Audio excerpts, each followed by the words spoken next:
Welcome to news alert. భీమవరంలోని BJP కార్యాలయంలో కేంద్ర ఉక్కు సహాయ మంత్రి భూపతిరాజు శ్రీనివాస్ వర్మ ఆక్వా రైతులతో సమావేశమయ్యారు. ఈ సందర్భంగా ఆక్వా రైతుల సమస్యలను శ్రద్ధగా విన్న ఆయన వాటి పరిష్కారం కోసం కేంద్ర ప్రభుత్వంతో చర్చలు జరిపేందుకు హామీ ఇచ్చారు. ఆక్వా వ్యవసాయాన్ని ఎదుర్కొంటున్న కష్టాలను పరిగణలోనికి తీసుకుని వృద్ధి వైపు తీసుకెళ్లే మార్గాల గురించి చర్చించారు. ఈ సమావేశంలో రైతులు తమ అనుభవాలను పంచుకున్నారు. ముఖ్యంగా నీటి, పంట దిగుబడి సమస్యలు, వాణిజ్య పథకాలకు సంబంధించిన అవగాహన అవసరం గురించి భూపతిరాజు మాట్లాడుతూ ఆక్వా రైతుల సమస్యలు ప్రభుత్వ పథకాలలో పరిష్కారం దిశగా తీసుకెళ్లాలా చర్యలు తీసుకుంటామని చెప్పారు. అలాగే ట్రంప్ టాక్స్ పై భయపడాల్సిన అవసరం లేదని తెలిపారు. ఒకప్పుడు వైరస్లు తక్కువ ఉన్నాయి, చెరువులు తక్కువ ఉన్నాయి. ప్రారంభంలో చాలా సంవత్సరాలు కొంతకాలం లాభాలు చూసినప్పటికీ ఆ తర్వాత పరిశ్రమ దినదిన గండంగా కొనసాగుతుంది అనేటువంటి విషయంలో ఎవరికి ఏమాత్రం కూడా అనుమానం. ఒక క్రాప్ వస్తే 2 క్రాపులు పోవడం, క్రాప్ వచ్చినటువంటి సందర్భంలో ప్రైస్ లేకపోవడం, కారణాలు ఏమైనా కానివ్వండి, అది ఇంటర్నేషనల్లో మార్కెట్ పరిస్థితులు కానివ్వండి, లేకపోతే కొంతమంది దేశీయంగా సిండికేట్ కానివ్వడం కానివ్వండి, అంతిమంగా నష్టపోయింది రైతు అనేటువంటి విషయం నేను కూడా అనుమానం. ఇవాళ పెద్ద ఎత్తున రాష్ట్రంలో ప్రజలకి ఉపాధి కల్పిస్తున్నటువంటి పరిశ్రమ ఆక్వా పరిశ్రమ. దాదాపు 34 లక్షల కుటుంబాలు, దాదాపు 1 కోటి మంది వరకు ప్రజలు దీని మీద ప్రత్యక్షంగా బతుకుతున్నారనేటువంటి విషయంలో ఏమాత్రం కూడా అనుమానం. ఎంతమందికి రైతు ఉపాధి కల్పిస్తున్నాడు అనేటువంటి విషయం కూడా మనం పరిగణలోకి తీసుకోవాలి. ఏదైతే ప్రాసెసింగ్ యూనిట్స్ ఉన్నాయి, సీడ్ ఇండస్ట్రీస్ ఉన్నాయి, ఫీడ్ ఫ్యాక్టరీస్ ఉన్నాయి, ఫీడ్ డీలర్స్ ఉన్నారు, వీళ్ళందరి దగ్గర పనిచేసేటువంటి కొన్ని లక్షల కుటుంబాలు ఇవాళ ఇబ్బంది పడేటువంటి పరిస్థితి కనపడుతూ ఉంది. ఇది వాస్తవం. ఇది ఇవాళ కొత్తగా రాలేదు. దాదాపు కొన్ని సంవత్సరాలుగా ఆక్వా రైతు పరిస్థితి ఈ విధంగా ఉందనడంలో కూడా ఏమాత్రం అనుమానం. ముఖ్యంగా మన రాష్ట్రంలో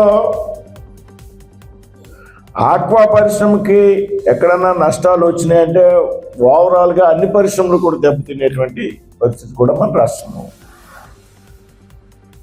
మార్కెట్లో వ్యాపారాలు జరిగేటువంటి పరిస్థితి ఉంటుంది. అది వస్త్ర దుకాణం కానివ్వండి, ఇంకొక షాప్ కానివ్వండి. ఆక్వా రైతు కనుక కంఫర్ట్గా లేకపోతే దాదాపు మార్కెట్లో అన్ని వ్యాపారాలు కూడా దెబ్బతినేటువంటి పరిస్థితి ముఖ్యంగా మన రాష్ట్రంలో, మన ప్రాంతంలో కనపడుతుంది. ఇది మనంతా కూడా గ్రహించాలి. అయితే ఇవన్నీ ఒక ఎత్తు.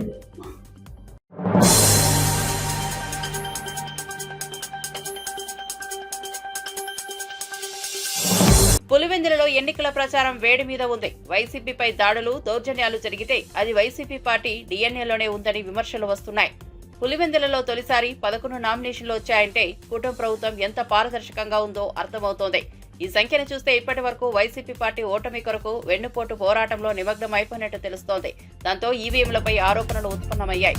వైసీపీ పార్టీ పులివెందులలో గెలుపు కోసం మరింత కష్టపడుతోందని పలు వర్గాలు అభిప్రాయపడుతున్నాయి. అలాగే హోంమంత్రి వంగల్పూడి అనిత సొంత చెల్లి సునీత న్యాయం కోసం పోరాటం చేస్తోందని అన్నారు. ఒకసారి మీరు ఏ క్వశ్చన్ అడిగినా సమాధానం చెప్తా, కానీ ఒకటేంటంటే మీకు క్లియర్గా చెప్తున్నా, మరి అంత ఓటమి భయం దేనికి? 11 నామినేషన్లు వచ్చినాయండి. నాకు తెలిసి లాస్ట్ 2 టర్మ్స్లో జడ్పీటీసీకి నామినేషన్ కూడా పడిన పరిస్థితి లేదు. యునానిమస్. పులివెందల్లో 95% ప్రెసిడెంట్ ఎలక్షన్ యునానిమస్ అవుతాయి. Okay, 100% ZPTC, MPTC elections unanimous అయిపోతాయి. మరి అటువంటి పరిస్థితుల్లో ఈరోజు గవర్నమెంట్ పోయిన ఈ 14 నెలలలోనే 11 నామినేషన్లు పడినాయి అంటే ఈరోజు పులివెందుల ప్రజలు ప్రజాస్వామ్యాన్ని స్మెల్ చేస్తున్నారు, ప్రజాస్వామ్యాన్ని అనుభవిస్తున్నారు. ఈరోజు వాళ్ళు ఒక రాచరిక వ్యవస్థ పక్కన పెట్టి ప్రజాస్వామ్యాన్ని వాళ్ళు ఫీల్ అవుతున్నారు. కాబట్టి 11 నామినేషన్లు బయటకు వచ్చినాయి. నామినేషన్లు వేయడానికి ధైర్యంగా వచ్చి నామినేషన్లు వేసి వెళ్ళారు. క్యాన్వాసింగ్ ధైర్యంగా చేసుకుంటున్నారు, ఎలక్షన్లకి ధైర్యంగా వెళ్తున్నారు. వీళ్ళకేంటండి నొప్పి? ఏమీ లేవండి, అన్ని ప్రికాషన్స్ మేము తీసుకున్నాం. అందుకే ఇంచుమించుగా చాలా మంది మీద బైండ్ ఓవర్లు పెట్టాం.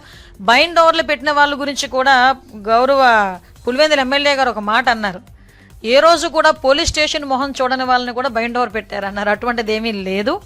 మేము బైండ్ ఓవర్ పెట్టిన ప్రతి ఒక్కటి రికార్డెడ్గా బైండ్ ఓవర్స్ ఇంతమంది పెట్టామని చెప్తాము. ఇది ఎలక్షన్ కమిషన్కి కూడా వాళ్ళు సబ్మిట్ చేస్తారు, ఎంతమంది వాళ్ళు ఏ ప్రొసీజర్ స్టార్ట్ చేశారన్నది కూడా ఎవ్రీథింగ్ ఎలక్షన్ కమిషన్ నోటీస్లో ఉంటుంది. ఓకే, ఇప్పుడు బైండ్ ఓవర్ చేసే వాళ్ళని కూడా ఇందాక చెప్పాను, కొంతమంది నేర ప్రవృత్తి ఉన్న వాళ్ళు ఉంటారు, హ్యాబిచువల్స్ ఉంటారు, కొంతమంది రౌడీ షీటర్స్ ఉంటారు, పాత నేరస్తులు ఉంటారు. వీళ్ళందరినీ ఎందుకైనా మంచిది అని చెప్పి ముందుగానే బైండ్ ఓవర్స్ బోత్ పార్టీస్లో పెడతారు, ఒక పార్టీలో పెట్టరు. ఈ విషయం కూడా 20 సంవత్సరాలు రాజకీయం చేసిన వ్యక్తికి నేను చెప్పడం అన్నది, మరి ఆయన అలా ఫీల్ అవుతారో నేను గర్వంగా ఫీల్ అవ్వాలో నాకు తెలియట్లేదు.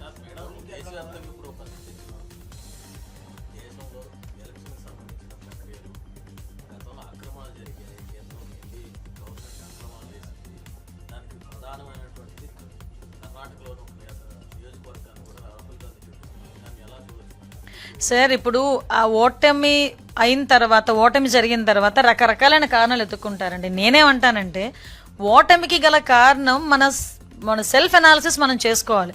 అరే, మనం చేసిన తప్పులు ఏమైనా ఉన్నాయా, మనం ఏమైనా అప్రోచింగ్ ఏమైనా రాంగ్ అప్రోచింగ్ ఉందా, లేకపోతే ఇంకా ఏదైనా ఇన్సిడెంట్స్ జరిగినాయా అన్న దాని మీద ఆలోచించుకోవాలి. కానీ ఎలక్షన్లో ఎవరైనా ఓడిపోయిన ప్రతి ఒక్కరు మాట్లాడేది ఏంటంటే ఈవీఎం ప్రాబ్లం అంటారు, లేకపోతే ఎక్కడ అవకతవకలు జరిగినాయి అంటారు. నిరూపించండి రా బాబు అంటే 5 సంవత్సరాలు మాకు గడిపేస్తారు. నిరూపించండి, నిరూపిస్తేనే కదా తెలిసేది. నిరూపించడానికి వాళ్ళు అయితే ట్రై చేస్తున్నారు కదా, నిరూపించినాయండి, వాళ్ళకి కూడా హక్కు ఉంది కదా.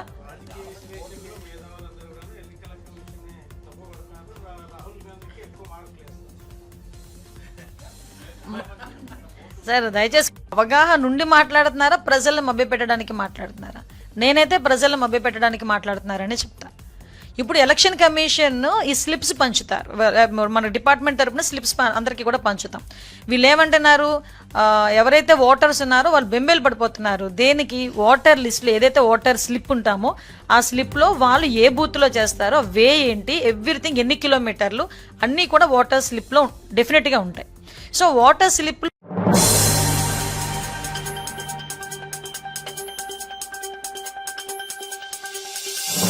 ఏపీ సినిమాటోగ్రఫీ మంత్రి కందుల దుర్గేష్ తో సినీ ప్రముఖులు భేటీ అయ్యారు. ఈ సమావేశంలో టాలీవుడ్ కార్మికుల బంద్ గురించి నిర్మాతలు మంత్రి దుర్గేష్ కు వివరించారు. అలాగే ఆంధ్రప్రదేశ్ లో సినీ పరిశ్రమ అభివృద్ధిపై చర్చలు జరిగాయి. పరిశ్రమలో సుదీర్ఘకాలంగా ఎదుర్కొంటున్న సమస్యలపై వారు స్పందించారు. ఈ సందర్భంగా మంత్రి దుర్గేష్ సినీ పరిశ్రమకు ప్రభుత్వం నుంచి అవసరమైన సహకారం అందిస్తామని హామీ ఇచ్చారు. సినిమా రంగానికి సహాయం చేయడానికి ప్రభుత్వం ముందుకు రావడం తదుపరి పరిశ్రమ అభివృద్ధి కోసం కీలకమైన అడుగు అని సినీ ప్రముఖులు అభిప్రాయపడుతున్నారు. దాంతోపాటు ప్రధానంగా సినిమా పరిశ్రమకు సంబంధించినటువంటి వివిధ అంశాల మీద, 24 క్రాఫ్ట్స్కి సంబంధించినటువంటి అభివృద్ధి మీద ముఖ్యమంత్రి గారితో, అదేవిధంగా ఉప ముఖ్యమంత్రి గారితో ఒక సమావేశం ఏర్పాటు చేయాల్సిందిగా వారు కోరడం జరిగింది. దాంట్లో భాగంగానే వారు అనేక అంశాలని, సినిమా పరిశ్రమకు సంబంధించినటువంటి కొత్త సినిమాల రిలీజ్ విషయం కానివ్వండి, షూటింగ్ల విషయం కానివ్వండి, అదేవిధంగా ఒక ప్రత్యేకమైనటువంటి పాలసీ తీసుకువచ్చే విషయం కానివ్వండి, వీటి మీద కూడా చర్చించారు. వారితో ఆ విషయాలు మాట్లాడినప్పుడు ఇవన్నీ కూడా మీరు సమగ్రంగా చర్చించి విస్తృతమైనటువంటి మీ వేదిక మీద వాటిని బాగా ఆలోచించి ఒక సమగ్రమైనటువంటి ఆలోచనతో ముందుకు రండి. వచ్చినప్పుడు సీఎం గారితో, డిప్యూటీ సీఎం గారితో మీకు సమావేశం సెప్టెంబర్ మొదటి 2 వారాల్లో ఎప్పుడు అవకాశం కుదిరితే అప్పుడు ఏర్పాటు చేస్తామని చెప్పాం.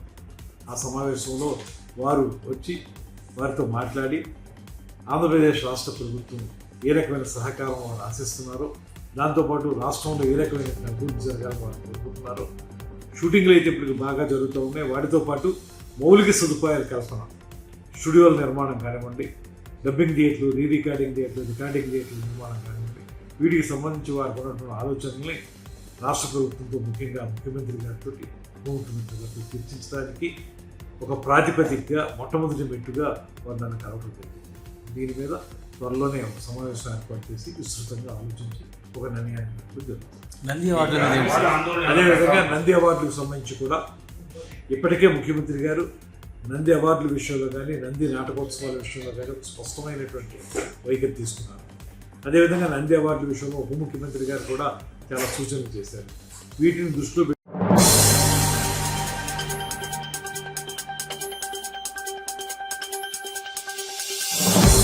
ఎమ్మెల్సీ అద్దంకి దయాకర్ రాహుల్ గాంధీపై ప్రశ్నలు ఎదురైనప్పుడు ఆయన్ను అరెస్ట్ చేయడంపై మండిపడ్డారు. ఈ అరెస్టులను చూస్తే ప్రభుత్వానికి భయం పట్టుకున్నట్లుగా అనిపిస్తోందని ఆయన అన్నారు.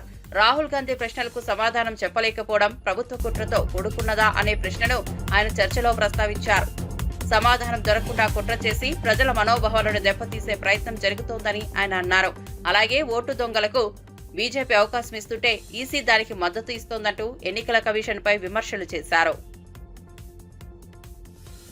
కుట్రల ఇది బీజేపీ ప్రభుత్వం, ఎలక్షన్ కమిషన్ ఆఫ్ ఇండియా తేల్చాల్సిన అవసరం ఉంది. 2018 ఎన్నికల నుంచి మాలాంటి వాళ్ళం హైకోర్టు, సుప్రీంకోర్టుల చుట్టూ తిరుగుతున్నా ఇప్పటి వరకు ఈ రోజు మా రాహుల్ గాంధీ గారు వేస్తున్న ప్రశ్నలు, ఆ రోజు మేము గౌరవ కోర్టుల ముందు పెట్టిన ప్రశ్నలు ఒకే విధంగా ఉన్నాయి. ఇలాంటి ఓట్ చోరీ అంటే ఓటు దొంగలకు అవకాశం ఇస్తున్నది బీజేపీ ప్రభుత్వం. ఇలా ఈసీ దానికి మద్దతు చెబుతున్నది.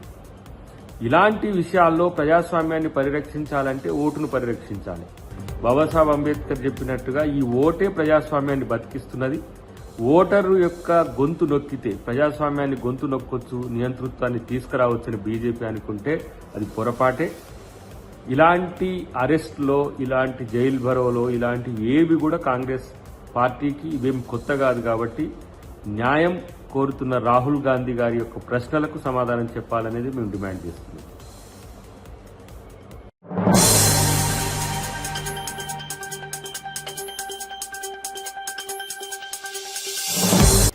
ఉమ్మడి వరంగల్ జిల్లాలో మంత్రుల పర్యటనపై మాజీ ఎమ్మెల్యే పెద్ది సుదర్శన్ రెడ్డి తీవ్ర వ్యాఖ్యలు చేశారు. నిన్న 6 మంత్రుల పర్యటనతో ఒరిగిందేమీ లేదు, సమయం, ప్రభుత్వం ధనం వృధా అయింది. ఒక్కరోజు ఖర్చు 50 లక్షల రూపాయలని ఆయన చెప్పారు. పర్యటనలో మంత్రులు కేవలం విహంగ వీక్షానికే పరిమితమయ్యారని ఆయన విమర్శించారు.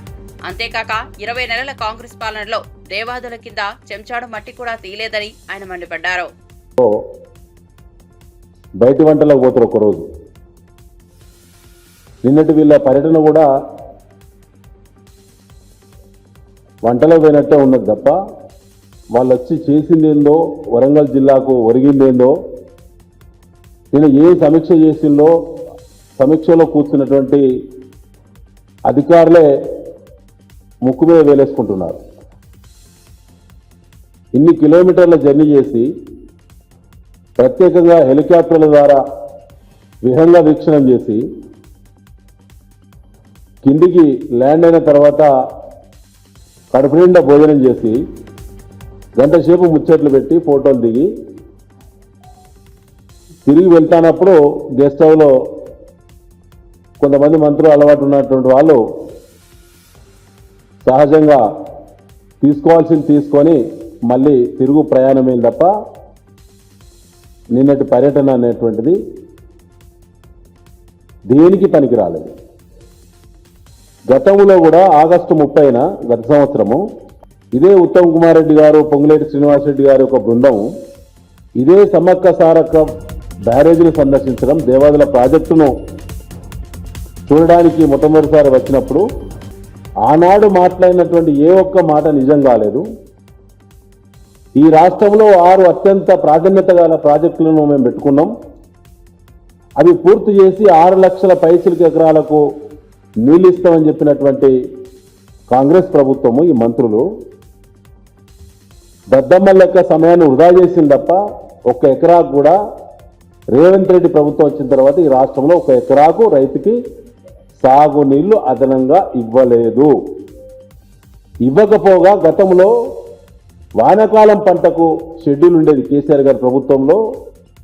ఎస్ఆర్ఎస్పి సమృద్ధిగా కాలువల నిండా సమృద్ధిగా నీళ్ళు ఇచ్చిన ఘనత, గోదావరి నీళ్ళు ఇచ్చినటువంటి ఘనత కేసీఆర్ గారిది, బీఆర్ఎస్ పార్టీది. నిన్న దేవాదాయ రివ్యూ పేరు మీద వచ్చిండ్రు, వరంగల్ జిల్లా పర్యటనకు వచ్చిండ్రు. 6 మంత్రులు అంటే దాదాపు 50% క్యాబినెట్ వచ్చి ఎంత సమయం వృధా. వారి టీఏలు, డిఏలు, జీతభత్యాలు, సెక్యూరిటీ 1000 మంది సెక్యూరిటీ నిన్న. దానికి సంబంధించి మొత్తం 6 కలెక్టర్లు, 6 జిల్లాల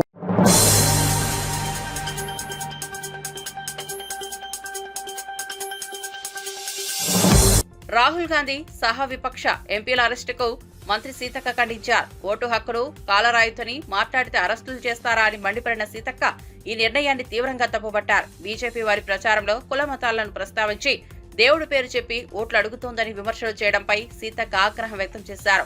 ఈ విధంగా ప్రజల మనోభావాలను నెప్పించడానికి అంగీకరించడం అవాస్తవమైనదని ఆమె అన్నారు. రాముని కూడా దేవుణ్ణి కూడా ఓట్ల కోసం మీరు వాడుకున్నప్పుడే మీ నీతి, మీ రీతి, మీ విధానం ఏందో అర్థమైంది.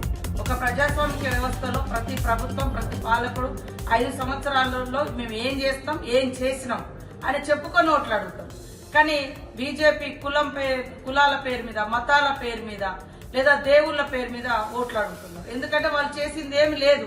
పెద్ద పెద్ద పెట్టుబడిదారుల కోసం 16 లక్షల కోట్ల లోన్లు అప్పులు మాఫీ చేశారు, కానీ రైతులకు రూపాయి కూడా అప్పు మాఫీ చేయలే. ఈరోజు అది అడిగితే మరి రాముడి పేరు చెప్తారు, రామరాజ్యం అంటే. రామరాజ్యం అంటే ఈ రకంగా దొడ్డిదారిన ఓట్లను నమోదు చేయించి దొంగ ఓట్లను వేయించుకొని అంటే ప్రజల యొక్క ఓటు హక్కును చోరీ చేసి అధికారానికి రావడమా?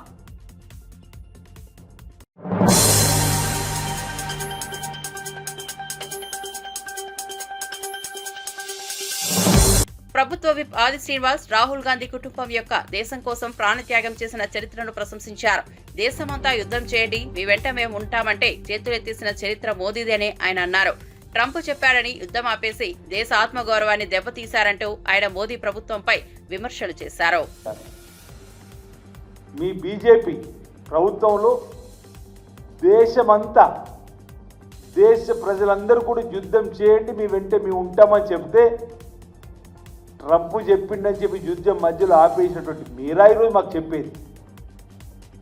పదే పదే ట్రంప్ చెప్తా ఉన్నాడు. ఓవైపు పార్లమెంట్లో కూడా చర్చ జరుగుతూ ఉంది సింధూర్ పైన.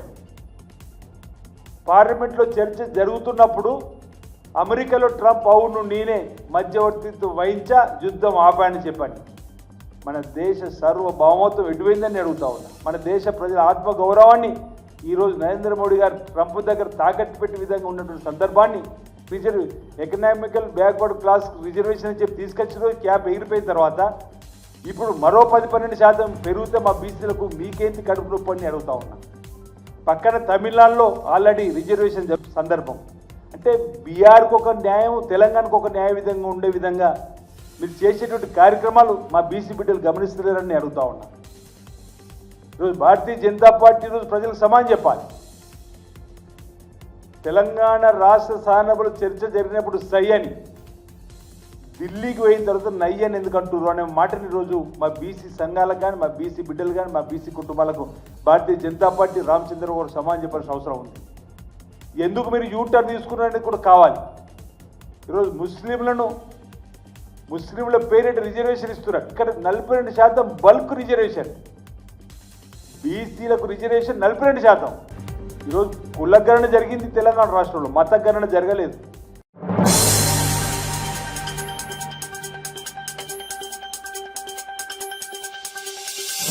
డిప్యూటీ సీఎం బట్టి విక్రమార్క జిల్లాలో విద్యుత్ కొరత సమస్యపై కీలక వ్యాఖ్యలు చేశారు. జిల్లాలో విద్యుత్ కొరత ఉండకూడదని ఆయన అన్నారు. ఈ నేపథ్యంలో విద్యుత్ సరఫరా పెంచడానికి చర్యలు తీసుకుంటున్నామని 3 కొత్త సబ్స్టేషన్ల నిర్మాణం జరుగుతోందని తెలిపారు. ఈ సబ్స్టేషన్లు మరింత బలమైన విద్యుత్ వసతిని అందిస్తాయి. తద్వారా విద్యుత్ సరఫరా మరింత స్థిరంగా ఉండేలా చేయడం లక్ష్యంగా పనిచేస్తున్నట్టు చెప్పారు. బట్టి విక్రమార్క ప్రజల సమస్యలను పరిష్కరించడానికి ప్రభుత్వం కృషి చేస్తోందని, మరింత సౌకర్యవంతమైన విద్యుత్ సేవలు అందించేందుకు తమ ప్రభుత్వం పనితీరు మెరుగుపరుస్తుందని ఆశాభావం వ్యక్తం చేశారు. 5 సబ్స్టేషన్లు శాంక్షన్ చేస్తే 2 పనులు నడుస్తా ఉన్నాయి. 3కి ఈరోజు భూమి కార్యక్రమం చేస్తున్నాం. దాంతో పాటు ఈ ప్రాంతం త్వరితగతిన పట్టణీకరణ జరుగుతుంది కాబట్టి పెద్ద ఎత్తున పరిశ్రమలు రావడానికి కూడా అవకాశం ఉన్నది. కాబట్టి ఈ ప్రాంతానికి మరొక 132 kV సబ్స్టేషన్ కూడా శాంక్షన్ చేయవలసిందిగా స్థానిక శాసనసభ్యులు అట్లాగే ప్రభుత్వ చీఫ్ గారు కూడా కోరుతా ఉన్నారు. కాబట్టి స్థానిక నాయకులు ప్రజల అవసరాల దృష్ట్యా, వాళ్ళు చెప్పిన దృష్ట్యా తప్పనిసరిగా 132 kV సంబంధించి ఇక్కడ ఉన్నటువంటి డిమాండ్ ని స్టడీ చేయమని, స్టడీ చేసి ఏమాత్రం డిమాండ్ ఉన్నా ఆ ప్రపోజల్ వెంటనే తయారు చేసి శాంక్షన్ చేసే కార్యక్రమాన్ని కూడా చేపట్టాలి.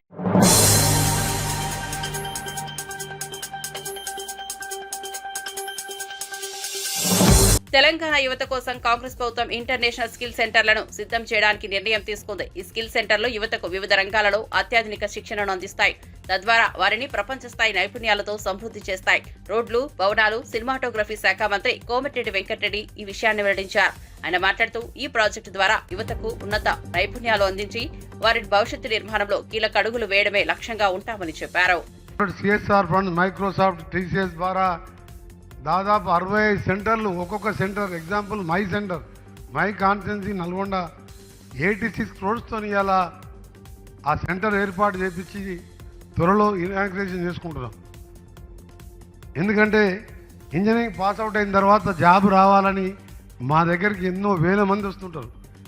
మేము అపాయింట్మెంట్ ఇప్పిస్తాం, ఇంటర్వ్యూ ఇప్పిస్తాం, కానీ ఇంటర్వ్యూలో సెలెక్ట్ కాలేకపోతున్నాం డ్యూటీ. ఎందుకంటే రూరల్ సైడ్లో ఉన్న వాళ్ళకు స్పోకెన్ ఇంగ్లీష్ స్కిల్స్ లేకపోవడం, అకాడమిక్లో పర్సంటేజ్లు ఉన్న జాబ్స్ రాకపోవడం, అమెరికా వెళ్ళే ప్రయత్నాల్లో కొందరు ఎంతో కష్టపడి అమెరికా వెళ్ళినా అక్కడున్న పరిస్థితుల్లో ఇబ్బందులు పడుతున్న చూసి మా ప్రభుత్వం నూతన విద్యావాన్ని తీసుకొచ్చి మా డిప్యూటీ సీఎం, మా గౌరవ ముఖ్యమంత్రి రేవంత్ రెడ్డి గారు ఆలోచించి 20,000 కోట్లతోని చిన్నతనం నుంచే యంగ్ ఇండియా ఇంటిగ్రేటెడ్ స్కూల్స్ ఒకటే దగ్గర అన్ని క్యాస్ట్ వాళ్ళు, SC, ST, BC, OBC, forward caste, ఇప్పటికే 58 సెంటర్లో టెండర్లు పిలిచి ఈ స్కూల్ 200 crores ఇంటర్నేషనల్ స్టాండర్డ్లో బిల్డింగ్స్ కూడా స్టార్ట్ చేసినాం. ఇవంతా ఏంటంటే విద్య ఉంటే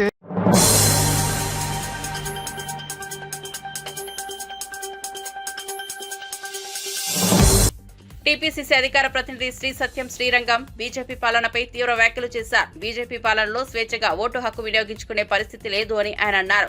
ఇది ప్రజాస్వామ్యానికి అవమానం అవుతున్నట్టు చెప్పారు. ఆయన మాట్లాడుతూ బీజేపీ ప్రభుత్వం ప్రజల ఆలోచన స్వేచ్ఛను బలవంతం చేయడమే కాకుండా ఓటు హక్కును కూడా ప్రభావితం చేస్తూ ప్రజాస్వామ్య వ్యవస్థను కూలగొట్టే ప్రయత్నాలు చేస్తోందని విమర్శించారు.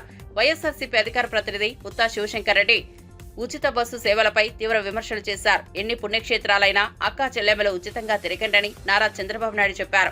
అయితే ఉచిత బస్సు సేవ మొదటి సంవత్సరం అందిన తర్వాత ఇప్పుడు కొన్ని రకాల బస్సుల్లో మాత్రమే ఉచిత ప్రయాణం ఉంటుందని అన్నారు.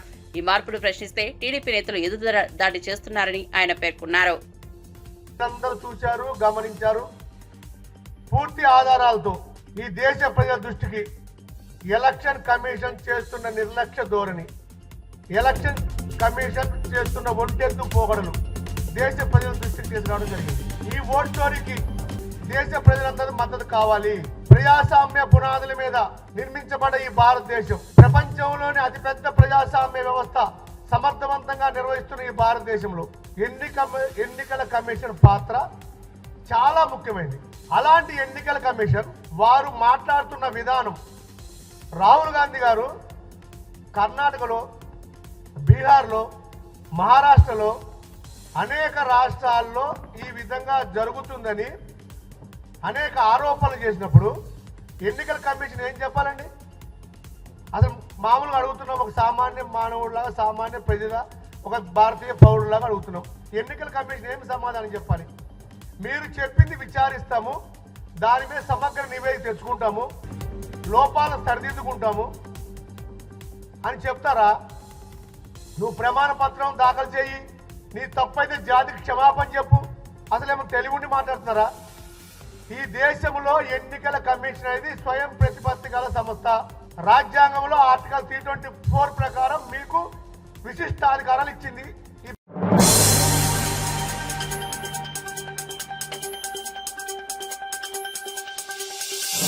కృష్ణా జిల్లా వైఎస్ఆర్సీపీ అధ్యక్షులు పేర్ని నాని చంద్రబాబు నాయుడు ప్రభుత్వంపై తీవ్ర విమర్శలు చేశారు. చంద్రబాబు నాయుడు ప్రభుత్వం ఎన్నికలను నిర్వీర్యం చేసి అపహాస్యం చేస్తోంది, ఎన్నికల వ్యవస్థల కళ్లకు గంతులు కడుతోందని ఆయన చెప్పారు. ఇటీవల పోలింగ్ బూతులు ఒక ఊరి నుంచి మరొక ఊరికి మార్చేశారు. ఓటు వేయడానికి వచ్చిన ప్రజలపై తెలుగుదేశం గూండాలు దాడి చేస్తారనే భయం ఉందని, గవర్నమెంట్లో ఉన్న ఎమ్మెల్సీలకే రక్షణ లేని పరిస్థితుల్లో సామాన్యుడు పక్క ఊరుకు వెళ్లి ఓటు వేసే పరిస్థితి ఉందా అని ఆయన ప్రశ్నించారు. పొద్దున్నే నిన్న ఉదయం నుంచే ఎన్నికల యంత్రాంగం కొత్తపల్లి, నల్గొండవారిపల్లి, అట్లాగే ఎర్రిపల్లి, నల్లపురెడ్డిపల్లి ఈ గ్రామాల్లో నిన్న జరుగుతుంది. నిన్న జరిగిన తంతు ఏంటంటే ఓ పక్కన ఓటర్ల గుర్తింపు అంటే ఓటర్ స్లిప్ని అంటే వారి సీరియల్ నెంబర్ ఎంత, వారు ఏ పోలింగ్ స్టేషన్కి వెళ్ళాలి అంటే ఏ ఊరు, వేరే ఊర్లు మార్చేశారు కదా, వేరే ఊర్లకి మార్చేసిన దాని మీద ఏ ఊరు వెళ్ళాలి, ఏ ఊర్లో పోలింగ్ కేంద్రం ఎక్కడ, వీరి సీరియల్ నెంబర్ ఎంత ఇట్లాంటివన్నీ కూడా ఎన్నికల ఓటర్ స్లిప్ని పంచిపెడుతూ వెళ్తుంటే కనీసం అంటే వారికి వీరికి గ్యాప్ కూడా లేకుండా కనీసం 10 ఇళ్ళు ఒక బజారు కూడా ఖాళీ లేకుండా వీరి వెనకాలే అవి వసూలు చేసుకుంటా బయలుదేరుతున్నారు తెలుగుదేశం వాళ్ళు. ముందుగా ఓటుకి 10,000 రూపాయల చొప్పున ఓటర్కి ఆశ చూపిస్తున్నారు. ఎవరైనా వెళ్ళినా వెళ్ళి అక్కడికి వెళ్ళిన తర్వాత లైన్లో నుంచి ఉంటే ఆడొచ్చి కొడతాడో, ఈడొచ్చి పొడుస్తాడో. సాక్షాత్తు గన్మెన్లు ఉన్నటువంటి ఎమ్మెల్సీ రమేష్ యాదవ్కే ఇవాళ రక్షణ లేని పరిస్థితి. మనం వెళ్ళి ఈ ఊళ్ళోంచి ఇక్కడి నుంచి అక్కడికి తీసుకెళ్ళి ఆ ఊరు తీసుకెళ్ళి పొరుగురు తీసుకెళ్ళి ఓటేయమంటున్నాడు. అక్కడికి వెళ్ళి లైన్లో నుంచుంటే ఎవడొచ్చి కొడతాడో, ఎవడొచ్చి పొడుస్తాడో. ఎందుకు వచ్చింది రా బాబు 10,000 ఇస్తున్నాడు చంద్రబాబు నాయుడు, ఆ 10,000 తీసుకుందాంలే అని చెప్పని ఆ 10,000 తీసుకుని స్లిప్పులు ఇచ్చేవాళ్ళు కొంతమంది భయపడేవాళ్ళు ఉన్నారు. ఎవరైనా లేదు మా ఓటు మేము వేసుకుంటాం, నువ్వు 10,000 ఇచ్చినా 20,000 ఇచ్చినా ఈ చంద్రబాబు పాపం మాకొద్దు అని చెప్పని ఎదురు దిగిన ఓటర్లు ఉంటే భయభ్రాంతులకు గురి చేస్తున్నారు, రౌడీజం చేస్తున్నారు. నిన్న ఆయన్ని తలకాయ నరికాం, నిన్న ఈడి కాలు చేయించి తీసాం, మళ్ళీ ఆడి మీద కేసు పెట్టాం. నిన్న అవినాష్ రెడ్డి మీద అవినాష్ రెడ్డితో పాటు 150 మంది మీద కేసు పెట్టాం. రేపు ఆడిని చేస్తాం, రేపు ఈయన్ని చేస్తాం, మిమ్మల్ని కూడా ఇదే గతి పడుతుందని చెప్పని బెదిరించడం, రేపు ఊళ్ళోంచి ఎలా బయటకు వస్తావో చూస్తామని చెప్పటం, ఇన్ని చెప్పి బెదిరిస్తుంటే ఇంటి బయట పోలీసు ఉంటాడు, ఆ బజార్లో సబ్ ఇన్స్పెక్టర్ ఉంటాడు, ఆ ఊరు సెంటర్లో సర్కిల్ ఇన్స్పెక్టర్ ఉంటాడు. కానీ ఎవడో కూడా ఒక్క అధికారి కూడా వీళ్ళని నిర్వహించడు. షాడో ఆఫీసర్లు తిరుగుతూ ఉంటారు. ఇవన్నీ ఎవరి కోసమే అంటే రోజు వైఎస్ఆర్ కాంగ్రెస్ పార్టీ వాళ్ళు వచ్చి ఇక్కడ అలరలరి చేస్తున్నారు. ఈ మీడియా వాళ్ళేమో వీళ్ళు చెప్పేటువంటి నిజాలని వీళ్ళు ప్రపంచానికి చెప్పేటువంటి ప్రతి తెలుగుదేశం పచ్చ పార్టీ చేస్తున్నటువంటి దుర్మార్గపు చేష్టలన్నీ కూడా ప్రపంచానికి చూపిస్తున్నారు ఈ ఛానల్స్ అన్నీ కూడా. కాబట్టి మనం ఏదో తూతూ మంత్రం చేద్దాం, పోలీసులను ఎక్కువ మంది పెడదాం, షాడో పార్టీలను పెడతాం, ఎన్నికల ఫ్లయింగ్ స్క్వాడ్ని పెడతాం అంటారు. ఎవడు ఊరికనే చూసుకుంటా తిరుగుతూ ఉంటారు, అందరు కళ్ళ గద్దలు కట్టుకుంటారు. అక్కడ జరిగేటువంటి అకృత్యాలు, దారుణాలు, ఈ అఘాయిత్యాలని ఎవరు పట్టించుకునేటువంటి పరిస్థితి. ఎవరన్నా మీరు కాల్ సెంటర్ ఒకటి పెట్టాలి, ఎవరన్నా వచ్చి స్లిప్పులు అడిగినా, మళ్ళీ డబ్బులు ఎరేసినా, ఎవరైనా స్లిప్పులు ఇమ్మని బెదిరించినా వెంటనే ఆ కాల్ సెంటర్కి ఫోన్ చేస్తే వెంటనే దాని మీద చర్యలు తీసుకునేలాగా, వాళ్ళని అరెస్టులు చేసేలాగా, మీరు కట్టడి చేసుకునేలాగా చర్యలు తీసుకోమని చెప్పని కూడా ఎన్నికల కమిషనర్ గారికి చెప్పడం జరిగింది. అలాగే ఇది ఒకటే కాకుండా దాదాపుగా బైండ్ ఓవర్ చేసిన అనేక మంది వైఎస్ఆర్ కాంగ్రెస్ పార్టీ నాయకులను కానీ, లేదా ఎవరైతే బూతుల్లో రెగ్యులర్గా కూర్చునేటువంటి సాంప్రదాయం ఉందో, అలవాటు ఉందో వారందరి మీద కూడా బైండ్ ఓవర్ కేసులు కట్టారు. వారందరినీ కూడా స్వేచ్ఛగా ఎన్నికల విధులు వైఎస్ఆర్ కాంగ్రెస్ పార్టీ తరఫున నిర్వర్తించేట్టుగా మీరు చర్యలు తీసుకోమని చెప్పని, ఒక ఊళ్ళో ఓటర్లందరినీ వేరే ఊరికి పోలింగ్కి తరలించేటువంటి పరిస్థితి, పోలింగ్ కేంద్రాన్ని తరలించినటువంటి వింత పోకడల్ని ఈ జిల్లా కలెక్టర్, ఈ జిల్లా ఎస్పీ కలిసి ఈ రకమైనటువంటి ఏర్పాట్లు చేయటం ప్రజాస్వామ్యాన్ని అపహాస్యం పాలు చేసేటువంటి పరిస్థితులు అక్కడ జరుగుతున్నాయి. కాబట్టి అలాగే వ్యవస్థ, ప్రభుత్వం చేస్తున్నటువంటి ఈ అకృత్యాలని ఎన్నికల కమిషన్ జోది విధించి ఇవాళ ఒక్కరోజన్నా నిర్భయంగా మీ విధులు నిర్వర్తించమని కూడా వారిని కోరుకోవటం, డిమాండ్ చేయడం జరిగింది.